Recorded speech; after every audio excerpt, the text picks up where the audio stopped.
발 더 깊이 있게 뉴스 속으로 시사인이 만드는 정치 라이브 김은지의 뉴스인 5월 22일 방송 시작합니다. 안녕하세요. 저는 시사인 김은지 기자고요. 첫 번째 코너 바로 들어가겠습니다.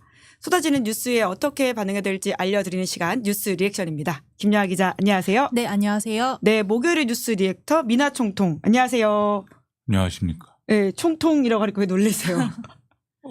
안 놀랐습니다. 약간 반응이 살짝 느린 것 같던데요. 아닙니다. 빨랐습니다. 네, 하이텐션 기대한다고 총통에 대해서 이야기하고 계십니다. 자, 그러면 저희가 오늘로써 D-12 정말 2주도 안 남은 대선 말말말 짚어볼까요? 네, 이동훈 개혁신당 공보단장이 페이스북에 일종의 폭로성 글을 올려서 이제 논란인데요. 친윤계 인사들이 이준석 후보 측에게 당권을 줄 테니 단일화하자, 들어와서 당을 먹어라라는 식의 말을 했다라고 이제 폭로를 했습니다. 친윤계가 한동훈 전 대표가 대선 이후에 국민의힘 당권을 질까봐 노심초사하고 있다라던가 이번 대선의 승패에는 별 관심이 없어 보인다 이런 취지의 이야기를 했는데요. 이 발언으로 지금 국민의힘이 또 한 번 내홍에 휩싸인 있는 분위기입니다. 국민의힘 배현진 의원 같은 경우는 당근이 아니고 당권 거래라고 하면서 기생충이나 하는 짓이다 이렇게 비판을 했고요. 또 친한계 박정훈 의원은 오늘 CBS 라디오에 나와서 윤석열 전 대통령의 퇴진과 함께 이 친윤도 퇴진되는 절차를 밟는 것이 불가피하다라고 직격을 했습니다. 사실 이준석 후보 측의 이 폭로가 사실이라면은 이 공직선거법을 위반한 이런 소지가 또 생기게 되는데요. 관련해서 국민의힘 신동욱 선대위 대변인은 친윤계 의원들이 누군지도 잘 모르겠는데 당권을 어떻게 주냐라면서 납득하기 어렵다 이렇게 반박을 했습니다.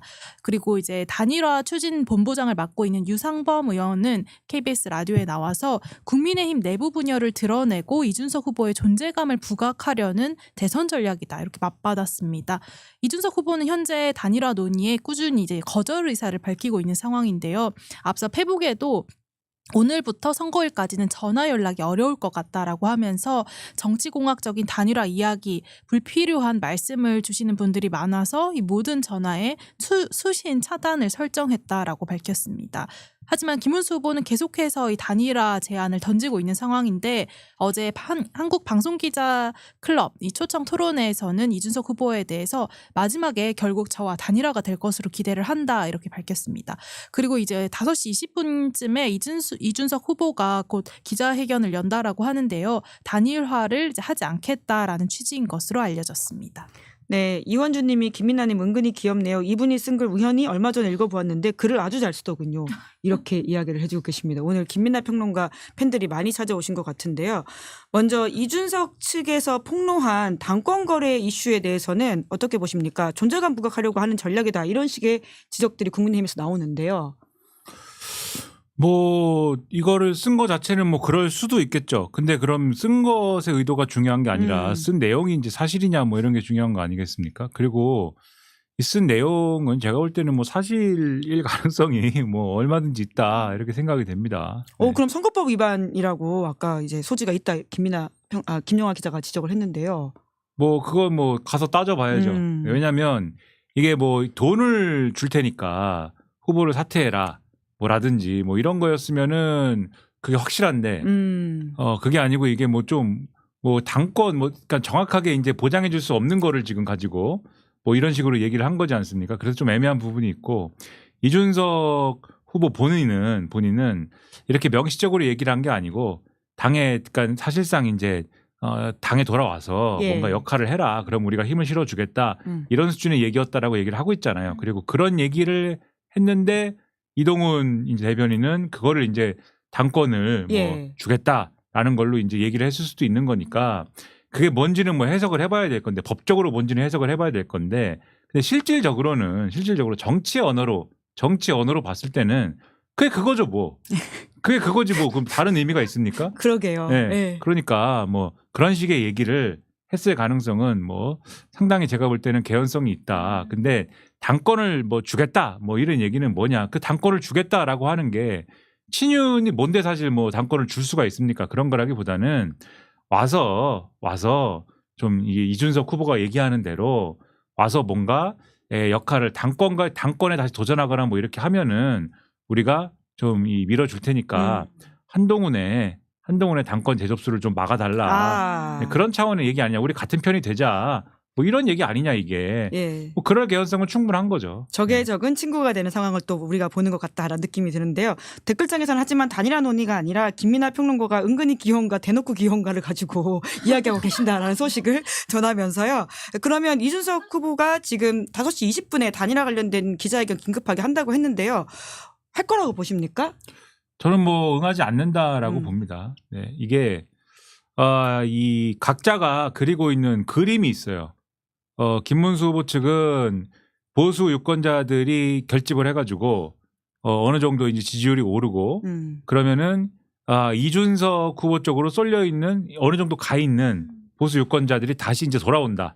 돌아오면은 이준석 후보 지지율은 쪼그라들고 김문수 후보 측은 이제 좀 더 오르고 예. 그렇게 되면은 힘으로 이제 단일화를 밀어붙일 수 있다. 이렇게 생각을 하는 게 있는 거고 이준석 후보 측 계산은 좀 다릅니다. 이준석 후보 측은 좀 이렇게 가다 보면은 김문수 후보 전반적인 보수 유권자층의 어떤 그 보수 후보 지지는 좀 더 결집해서 전반적으로 오르긴 하는데 자기는 이제 두 자릿수 지지율을 이제 좀 토론의 여파나 이런 것 때문에 토론을 어느 정도 그래도 했다고 생각하는 거거든요. 이분들은. 그래서 이런 효과 때문에 두 자릿수 지지율을 달성할 것이고 그렇게 된 상태에서 좀 더 토론을 거듭하면 거듭할수록 이준석이 김문수보다 이재명을 훨씬 더 잘 때리는 그러한 보수 후보로 부각이 될 것이기 때문에 그러면은 좀 더 이제 지지가 올라갈 수 있다. 그러면 두 자릿수에서 좀 더 올라가면은 이거는 해볼 만한 싸움이 되는 것이기 때문에 좀 더 버텨봐야 된다. 이런 계산을 할 거거든요. 근데 일부 여론조사에서 이준석 후보가 주장을 자기 전략이 맞다라고 주장할 수 있는 그런 어떤 이 숫자가 나오긴 했을 겁니다. 일부 여론조사에서 여론조사라는 게 다종다양하니까 워낙 그래서 그것을 근거로 이제 좀 탄력이 붙는구나라고 주장할 수 있게 되어서 이제 금요일 날 토론할 거 아닙니까? 토론할 거니까 좀 바짝 당기는 거죠. 그래서 오늘 예를 들면 단일화 안 한다. 이걸 명확하게 하고 전화도 껐다잖아요 오늘. 본인 주장은 그렇죠. 네. 예. 전화를 껐다잖아요. 전화도 껐고 단일화도 안 하고 그래서 이 뭐라고 합니까? 잔도를 불사르고 그런 표현 안 써요? 잔도를 불사르고 돌아가는 다리가 아니라요? 그런 얘기가 있습니다. 잔도를 불사르고 촉에 깃들었다 뭐 이런 얘기가 있는데 그리고 뭐 다리를 끊는 것도 좋고 뭐 배수의 진이라고 해도 좋고 뭐 그런 것을 만들고 토론에 임하고 그것을 통해서 다시 한번 자신의 존재 가치를 증명하고 그래서 지지율을 또 올리고 요것을 꿈꾸고 있기 때문에 최종적으로는 뭐 아직 모르겠지만은 오늘은 적어도 단일화 한다고 얘기 안 하는. 적어도 오늘은. 그렇죠. 그래야 자기가 계산한 자기가 상정하고 있는 그 경로로 가는 것이기 때문에 그거를 위해서라도 오늘은 단일화 한다고 얘기 안 한다. 네. 아까 말씀하신 한동훈 전 대표의 견제 카드다라는 이야기도 있었는데요. 아까 댓글창에도 이재한이냐라는 말도 있는데요. 한동훈 전 대표 관련된 아이템이 첫 번째 뉴스 키워드이긴 합니다. 네. 한동훈 친윤 떨거지들의 호구 아냐. 네. 오늘 유세 중에 이런 격한 말을 내놨습니다. 네. 이제 독자 유세에 나선 한동훈 전 대표의 입이 거칠어지고 있습니다. 이준석 후보 측의 이 당권 거래 폭로 이후에 이 친윤 구태 정치 청산 없이는 국민의힘의 미래가 없다라고 하면서 이제 공세 수위를 올리고 있는 건데요. 그 후에 이제 페이스북으로도 다른 당의 폭로가 나왔는데 친윤들이 사실이 아니라고 부인하는 입장도 안 낸다라고 하면서 이 친윤들이 윤석열, 김건희 뒷배로 호가호위하고 있다 이렇게 직격을 했습니다. 그리고 이제 오늘 청주에서 유세에 나와가지고 친윤 떨거지들의 호구가 아니다라는 발언까지 나왔는데 영상으로 함께 먼저 보시죠. 여러분 지금 친윤 세력들은 홍준표 만나러 4명이서 하와이에 비행기 놀러가고 그렇게 뛰었던 한덕수는 어디 있는지 알지도 못합니다. 그리고 윤석열 대통령은 영화 보러 다니고 김건희 여사는 검찰 출석에 불응합니다. 그러면서 모든 게 다 제 책임입니다. 저보고 모든 걸 다 해달라고 합니다. 제가 여기 이렇게 빨간 옷 입고 2번 달고 호구처럼 나선 건 저 친윤 떨거지들의 호구가 되기 위한 게 아닙니다. 여러분 바로 여러분과 대한민국의 호구가 되기 위한 겁니다. 네, 한동훈 전 대표의 말은 어떻게 평가하십니까? 아니, 선거를 하는데 당인으로서 지금 어쨌든 간에 경선에 나섰던 뭐 그러한 사람이긴 하지만 당인으로서 선거를 하는데 자기 후보가 있는데 선거운동 하는 거 뭐 당연하지 않습니까? 어떤 형태로든 간에. 근데 그거를 마치 대단한 희생을 하는 것처럼 지금 이런 식으로 얘기를 하는 것 자체가 이거를 왜 하는지 지금 드러내고 있는 거죠. 물론 저 말 속에 상당한 진실들이 있습니다. 네. 어떤 진실이 있죠? 홍준표 만나러 네 명이 그 하와이 놀러 가고 그렇죠. 한덕수는 어디 있는지도 모르고 맞죠. 예. 지금 오늘 손학규 전 지사 손학규 전 바른미래당 대표가 전해온 말에 의하면은 나는 자연인으로 살겠다 이렇게 얘기했다는 거 아니에요? 그게 사실인지는 모르겠는데. 네. 하지만 또 본인은 김문수 지지한다. 손학규. 네. 오늘 나와가지고 뭐 정치개혁 뭐 어쩌고 공약에 대해서는 손학규 전 대표는 뭐 그랬는데 한덕수 전 총리 만나서 점심 먹어보니까 나는 자연인으로 살겠다라고 한대잖아요. 자연인으로 살겠다라는 게 뭡니까? 난 다시는 정치 근처에 얼씬도 하기 싫다 이렇게 얘기하는 거 아니에요 지금 번역하면. 그러니까 어디 있는지도 모르고 윤석열 전 대통령 영화 보러 나오고 나는 깜짝 놀랐습니다. 나는. 그러게요. 집에 있어도 되잖아요. 선관위에서 입장까지 냈더라고요. 부정선거 음모론을 부추기지 말라라는 취지로. 아니 집에 가만히 있어도 되잖아요. 왜 아침 대바람부터 왜. 가서 그래서 주무신 것 같아요. 네, 아니 머리도 안 하고 자기도 했는데 영화 장면 중에 자기가 별 관심 없는 대목은 좀 자고 근데 관심이 있는 대목이 있어요. 관심 있는 대목 뭐 부정선거였던 것 같아 지난 총선은. 그런 거는 이렇게 보고 사진을 보면 여러 컷이 있거든요. 몸을 앞으로 이렇게 기울이고 있는 사진이 있습니다. 이렇게 기울이고서 관심 있게 보는 사진이 있어요. 그걸 관심 있게 보고 그다음에 뭐 계엄을 선포하는 장면이 있대요.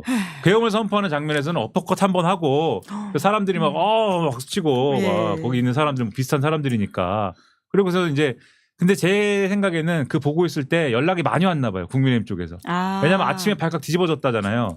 정보 보고가 있는데 언론사에 윤석열이 그 보러 간다고 한다. 말려봐라. 그래서 끝나고 나서는 원래 그 시사회잖아요. 그게 올라가서 인사도 하고 그러려고 그랬는데 안 하기로 하고 그냥 나갔다는 겁니다.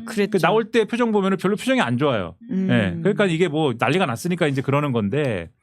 그러니까 어쨌든 영화 보러 다니고 김건희 씨는 뭐 검찰에 출석 안 하고 그래서 검찰발 무슨 이 샤넬백 기사만 온통 나오고 그 얘기가 다 맞죠. 맞는데 그렇지만 어쨌든 본인이 소속된 당의 후보를 위해서 선거운동 하는 게 그게 뭐 그렇게 억울한 일입니까? 예? 선거운동은 해야지. 근데 그렇지만 마치 자기가 다 책임지는 것처럼 자기가 선거운동 하러 나온 게 엄청난 희생을 지금 강요받는 것처럼 자기가 이 선거를 뒤집을 만한 어떤 뭐 능력이 있는데 원래는 그 능력을 자기가 그 대단한 능력을 이 한심한 당과 한심한 세력과 한심한 후보를 위해서 쓸 이유가 전혀 없는데 그 아끼고 있는 그 능력을 정말 내가 어떻게 이 한심하지만 내가 한번 써준다 이런 모드로 지금 중이병 걸린 사람처럼 얘기를 하고 있는 거잖아요. 그러니까 저런 얘기를 하는 걸 볼 때 그럼 이 스토리가 다 뭐냐? 선거 끝나고 나서 선거 패배 책임론 논할 때 누구 때문에 선거에 패배했느냐? 이게 다 친윤과 윤석열 끊지 못한 김문수와 그다음에 요 지도부의 문제 아니냐라고 얘기하면서 이 사람들 다 교체하고 갈아치워야 된다. 더군다나 오늘 한 얘기 중에는 이준석한테 당 팔아먹으려고 한다는 얘기도 같이 하는 거잖아요. 그러니까 이런 거 다 더해가지고 한 번에 이제 나중에 정산하려고 그 스토리를 계속해서 맥락을 쌓고 있는 그 장면을 우리가 본 거거든요. 방금. 그래서 한동훈 전 대표의 저런 유세 방식도 당권을 겨냥한 그러한 행보이다라는 거를 부정할 수가 없다. 다들 당권에만 지금 관심이 있다는 거를 이준석 당권 거래설 요것도 그렇고 지금 저 행보도 그렇고 보여주고 있는 거다. 뭐 이런 거죠. 네, 그러면 저희가 두 번째 뉴스 넘어가 볼까요? 네, 김대남 민주당 영입 논란 후 김문수 지지. 네, 그 문제의 김대남 전 대통령실 행정관 이야기죠. 네, 김대남 전 행정관이 결국 이재명 후보 캠프 참여 결정을 철회하고 김문수 후보 지지 선언을 했습니다. 앞서서 민주당이 김대남 전 행정관을 민주당 선대위의 국민참여본부 부본부장으로 임명을 하면서 이 논란이 커졌는데요. 지난해 이제 국민의힘 전당대회를 앞두고 언론사에게 한동훈 전 대표 공격을 사주했다라고 하는 의혹이 불거진 인물이기 때문입니다. 이 보도를 계기로 당시 이제 연봉이 3억 원이라고 하는 이 서울보증보험 상임감사직에 있다가 이 2달 만에 사퇴를 했고요. 무엇보다 이 서울의 소리 측과 통화해서 자신이 뭐 MBC에 대한 고발을 사주하고 또 구구 유튜버를 또 직접 관리를 했다 이런 식의 자랑을 늘어놓기도 하는데 사실상 윤석열 정부의 어떤 언론 장악에 가담을 했던 인물이 이렇게 민주당 선대위에 합류를 할 수 있느냐 하는 비판이 쏟아진 겁니다. 뉴스타파 보도에 따르면은 이재명 후보 캠프의 국민참여본부장인 이 김교흥 의원이 중간다리로 언급이 되는데 김 의원은 이러한 의혹에 대해서 잘 몰랐다고 말한 것으로 전해집니다. 우선 이제 영입이 철회되기는 했지만은 이 중도 보수를 내건 민주당의 이 빅텐트 전략에 대한 의구심도 지금 일부에서 터져 나오고 있는데요. 민주당은 이 김대남 전 행정관이 어떻게 캠프에 영입이 됐는지 경위를 파악하고 재발 방지 조치를 마련하겠다 이렇게 밝혔습니다. 네, 이번 김대남 영입 해프닝 관련해서는 어떻게 좀 평가하십니까? 황당하죠. 어제 이 뉴스를 보고 뭐 웃음이 나왔습니다. 이게 뭐냐 이게. 네. 그래서 좀 의문이고 김대남 씨라는 분은 우리가 이제 이 대한민국 뉴스가 워낙 다이나믹하고 막 이제 흘러가니까 잠깐 이제 좀 잊어버렸을 수도 있는데 기억이 생생하지 않습니까? 근데 여기서 맨날 얘기하는 사람들은. 네, 저희 네. 그때 보도 공동으로 이렇게 네. 취재하고 했었습니다. 그렇죠. 서울의 소리 역전의 명수 이명수 기자하고 네. 이제 네. 그 전화 통화를 통해서 네, 그랬죠. 비주얼 고주얼. 네. 원래 이분이 이제 그 어딥니까? 경기 용인 뭐죠? 용인 네, 출마하려고 하다가 네, 못했었죠. 가불병정 뭐 어디지 뭐 잊어버렸는데 이원모 지역구에 네. 예. 원래 거기서 준비를 하다가 원래 나도 윤석열 라인이 있네 하면서 윤석열의 이 좀 위세를 얻고 여기서 준비를 하다가 자기가 되는 줄 알고 뭐가 되는 줄 알고 거기 계시다가 갑자기 이원모라는 사람이 김건희 라인이라고 와서 이제 꽂힌 거 아니냐 이런 네. 생각을 그래서 이원모한테 밀려나서 불만을 품고 있는 와중에 이제 그 이후에 이제 여러 가지 이러한 불만들을 이제 이 서울의 소리 이명수 기자한테 털어놓으면서 그러면서 내가 다시 마음에 들게 이 권력의 핵심들의 마음에 들게 위해서는 이 권력의 핵심들이 원하는 일을 내가 해야 한다. 이런 얘기를 이제 대화를 나눈 거 아니에요. 그때 그 대화를 나누면서 그런데 참 한심한 사람들이다. 예. 내 윗사람들은 윤석열 한심하다. 김건희 위세가 대단하다. 뭐 이런 얘기를 막 하고 이런 사람이지 않습니까? 전혀 믿을 수가 없는 사람이고 예. 결국 그렇게 해가지고 자리 하나 얻어서 간 거잖아요. 그랬죠. 서울보증보험 감사로 간 서울보증 감사로 간 거지 않습니까? 네. 그것도 논란돼 가지고 뭐 2달 만인가 3달 만인가 관둔 이런 일억을 가지고 있는 사람인데 천형적인 기회주의자이고 전형적인 뭐 자리와 어떤 이득만 있으면은 뭐든지 하는 네. 이런 사람인데 그게 이제 어쨌든 만천하에다 공개된 사람이고 이런 사람을 뭐 그게 중도 보수건 빅텐트건 상관이 없고 이런 사람을 영입을 했다. 그다음에 이런 사람에게 캠프에 어떤 직책을 줬다. 요런 게 요렇게 해가지고 득될 게 전혀 없는 거거든요. 어떤 상징성을 가진 인물도 아니고.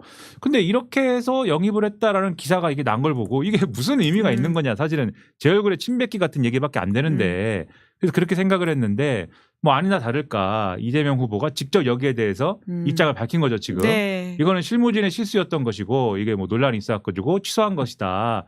그래서 뭐 이건 뭐 어떤 혼란의 어떤 그런 상황이다라는 걸 인정을 한 건데 그래서 이런 거는 제가 볼 때는 이 캠프에서 공을 세우기 위해서 왜냐하면 워낙 이제 최근에 이제 뭐 김상욱 의원이라든가 그다음에 허은하 대표라든가 그다음에 뭐 김용남 전 의원. 저 여기 네. 우리 수원의 아들 네.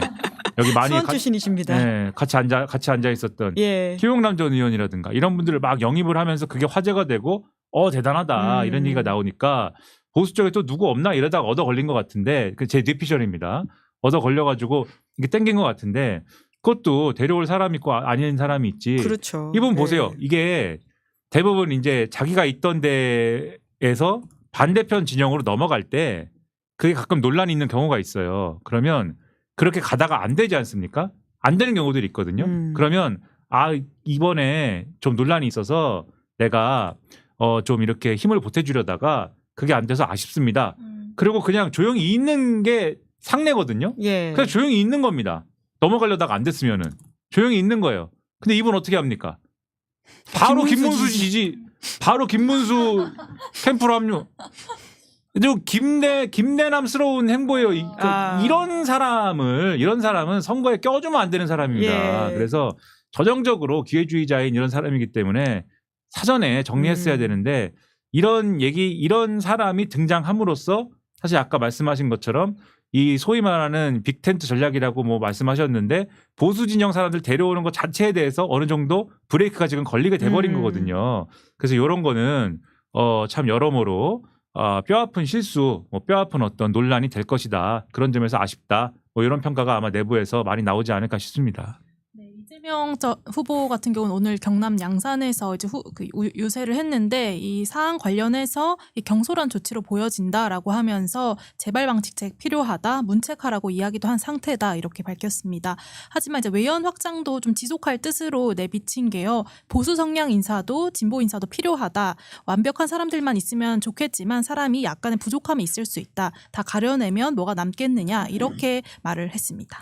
네, 세 번째 뉴스 키워드 넘어가 보죠. 네, D-1 2차 대선 TV 토론. 네, 내일 아까 말씀하셨던 2차 TV 토론 있습니다. 네, 주제는 사회 분야고요. 토론은 이제 사회 갈등 극복 통합 방안을 중심으로 한번 이제 시간 총량제 토론을 하고 초고령 사회 대비 연금, 의료 개혁 그리고 기후 위기 대응 방안 이 두 가지 공약 검증 토론이 이루어집니다. 그런 가운데 이제 오늘 나온 MBS 조사 결과가 주목이 되고 있는데요. 지지율을 보면 이재명 후보가 46%, 김문수 후보 32%, 이준석 후보 10%, 권영국 후보 1% 이렇게 나타났습니다. 여전히 이재명 후보가 김문수 후보를 앞서고 있는 상황이지만은 전주보다 김문수 후보와의 격차가 줄어들었고요. 그 이준석 후보 같은 경우는 3%포인트 오른 10% 지지율을 기록을 했습니다. 더 자세한 내용은 중앙선거 여론조사 심의위원회 홈페이지를 확인하시면 됩니다. 네, 김민아 총통이 내일 보는 TV 토론에 관전 포인트가 있다면 뭐가 있을까요? 관전 포인트요? 네. 네. 지금 아까 말씀드렸듯이 이게 이제 보수 지지자들의 일부 이제 결집 이런 게 일부 이제 반영된 여론조사라고 볼 수 있는데 그게 예상됐던 겁니다. 예상됐던 거고 그 다음에 여기에 더해서 이준석 후보에게 힘을 주는 이제 여론조사 결과죠. 아, 10% 그 그렇죠. 두 자리를 기록했기 때문에. 네. 근데 이제 실제로 뭐 득표가 이렇게 되는 거냐는 변론이고 그거는. 예. 근데 아까도 말씀드렸듯이 할 말이 생기잖아요. 이준석 후보가 할 말이 생기잖아요. 거봐라, 내가 이렇게 열심히 토론도 하고 내가 동탄 전략 이거 맨날 얘기했는데 작동이 되지 않느냐 이 얘기를 할 수 있게 되지 않습니까? 그러니까는 그러면 이제 1차 토론에서 보였던 전략이 더 이제 강화돼서 작동을 할 것이다. 그러면 이준석 후보는 내가 김문수보다 훨씬 김문수 후보보다 훨씬 더 이재명을 잘 상대한다. 이거를 보수 유권자들에게 증명을 하려고 할 거예요. 아. 그래서 훨씬 더 1차 때보다 더 거세게 이재명 후보를. 그렇죠. 예. 훨씬 더 악랄하게 아마 악랄. 예, 그렇게 이제 상대하려고 될 것이고 뭐 거의 뭐 예의고 뭐고 없겠죠 뭐. 네, 아마도 그렇게 갈 것이고 김문수 후보 역시 이 이재명 때리기 경쟁에서 질 수 없는 거 아닙니까? 요 경쟁이 붙어버리는 그런 구도가 될 테니까. 그래서 여기 거의 이제 1차에서도 약간 그런 모습 보였는데 근데 1차에서는 김문수 후보가 몸이 좀 덜 풀렸는지 약간 좀 멍한 게 있었어요. 초반에. 예. 좀 멍한 게 있고 좀 룰에도 잘 숙지가 안 됐고 이런 것 같았는데 아무튼 그 이재명 뭐 만물 이재명 책임설로 아마 갈 거예요. 모든 게 이재명 탓이다로 갈 건데 그런 이제 아주 강공으로 갈 겁니다. 근데 이런 것에 대해서 그러면 또 이재명 후보는 어떻게 방어를 하느냐. 왜냐하면 토론이라는 거는 어차피 토론에서 뭐 이거를 어떤 전략으로 방어를 하든 드라마틱하게 이걸 통해서 뭐 지지율이 뒤집히고 그런 건 없지만 실수를 안 하는 게 중요한 거거든요. 실수를 예. 안 하는 게 중요하고 또 어떤 태도를 보여줄 거냐 이게 중요한데 이재명 후보가 이제 성질대로 하면 이재명 후보도 뭐 사실 남 긁는 거 뭐 이런 거 뭐 지는 사람은 아니잖아요. 예, 평소에 어떤 이렇게 스타일을 보면은 근데 요런 토론 자리에서는 지도자다운 모습, 대통령다운 모습을 어떻게 이제 어필할 거냐 이런 게 중요한 거거든요. 아웃복싱 전략으로 가기는 해야 되지만 그 아웃복싱은 얼마나 품이 있고 이렇게 이제 할 거냐 요거를 보여주는 게 중요한 포인트이기 때문에 요런 이제 토론의 스타일이나 어떤 매너라는 측면에서는 요런 거를 잘 지켜볼 필요가 있다 이렇게 보이고 근데 사회 분야 아닙니까? 예. 사회 분야다 보니까 온갖 얘기 다 할 수 있는 데거든요. 이 전장이 사회 분야라는 전장이 탈원전부터 시작해가지고 온갖 얘기 다 할 수 있는데 탈원전 무슨 뭐 차별금지법 이런 이제 진보에서 이제 핫한 이슈 이런 거를 이제 언급하기에 좋은 전장입니다. 예. 그 이런 거 이제 아마 권영국 후보가 많이 언급할 수 있는 이런 이제 환경이 주어질 것 같은데 그런 것에 있어서도 쟁점이 어떻게 형성되느냐 이런 걸 보는 재미가 또 있겠죠. 그래서 이런 건 재미있는 쟁점일 것이다라고 예. 봅니다. 네. 저희가 내일 그래서 TV 토론은 함께 보는 방송 준비하고 있어가지고 8시 전 10분 전부터 저희와 함께 TV 토론 보면서 수다 떠는 기획도 많이 관심 가져주시면 감사드리겠습니다. 그럼 오늘은 여기까지 하겠습니다. 두 분 수고 많으셨습니다. 고맙습니다. 감사합니다. 예, 저는 광고 안내하겠습니다. 인터넷 비교원이 준비한 최대 128만 원의 혜택 놓치지 마십시오. 인터넷 TV 신규 가입